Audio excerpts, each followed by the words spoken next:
Hello ladies and gentlemen, this is Valkrin with another Strongest Unknown Champions video. This video is on Gragas Support. And so, why is Gragas Support so good, Valkrin?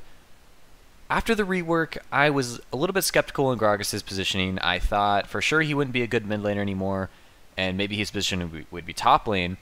But after some dabbling and after some tests, I was like, damn, Gragas has a really good CC kit. Why not try him in the role of support? And sure enough, Gragas is a phenomenal support. You have everything that you need to perform your duties as a support. Engage, disengage, you're incredibly tanky, you're mobile.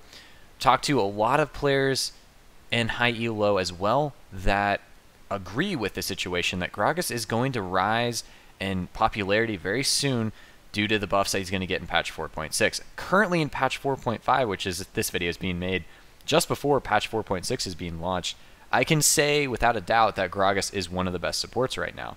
With the buffs he's receiving in patch 4.6, he's going to be really good. And so in the next part of the video, I'm going to go more into detail on Gragas Support. So let's get into the nitty-gritty of Gragas Support. We'll start with runes, move into masteries, then into items, and then the thought processes behind Gragas.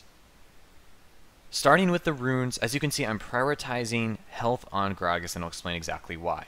Gragas' W gives a percentage-based damage reduction to Gragas, making it more effective to get health on Gragas, as well as the fact that Gragas' passive gives health restore based on your maximum HP on ability use. So it just makes getting health really, really important through runes, masteries, and items. I take Hyperpin marks because Hyperpin marks are really, really effective. They're almost as good as Magic Pin or Armor Pin for that given slot, so why not take both if you can utilize both? For glyphs, I take Magic Resist, but you could swap that out for cooldown reduction depending on what you're against, but most of the time you're going to be against some magic damage, so taking Magic Resist will be pretty good. For masteries, this would be my mastery page option 1, a very defensive-oriented Gragas build. As you can see, I did not get any points in Second Wind. You could change that up if you so feel like it, but I think that Second Wind isn't really worth taking. I take points in Legendary Guardian and Runic Blessing. That gives you a way better early game. You could swap out Evasiveness for the crit reduction mastery if you felt like it, and you could also swap out this one for the increased range on your trinket use. But overall, this is a really good early tanky page you could take on Gragas. The next option would be going 21 utility on Gragas. I find this works for mid-game roaming as Gragas, as well as the fact that it will give you more gold gain if you play passive during your laning phase, but you won't be as tanky as if you want that 21 defense. So let's talk about the skill order. Gragas' E Body Slam is a gap close, displacement, and stun.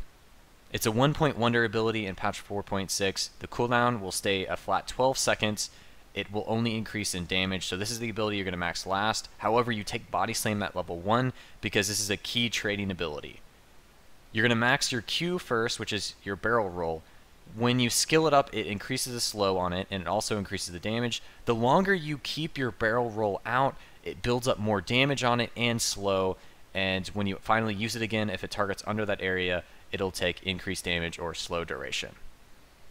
At level 3, you want to put a point in Drunken Rage. This is one of your trading abilities. It also makes you tankier. You're going to max your Drunken Rage second after your barrel roll, and it's also still a really good really good ability to have.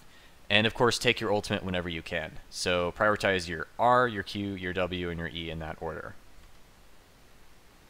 The starting items I would take on Gragas would be either Ancient Coin, Ruby Crystal, or Relic Shield. I have played with Doran Shield, but I find that these three are the best starts that you can do. I take Ancient Coin against heavy poke lanes bottom, Relic Shield against other tanky bot lanes. It's really nice to make you even more tanky, and you can utilize the Relic Shield passive to generate more gold than Ancient Coin. I start Ruby Crystal when they have a heavy ganker, so I can fast buy a Sightstone. Mid-game, boots are really important on Gragas because they give you the movement speed to get into the fight, to do your job, so getting the right boots too is really, really important. Ninja Tabbies, of course, really good against mostly AD teams, but for offensive boots, do not go into the noob trap of getting Sork boots on Gragas.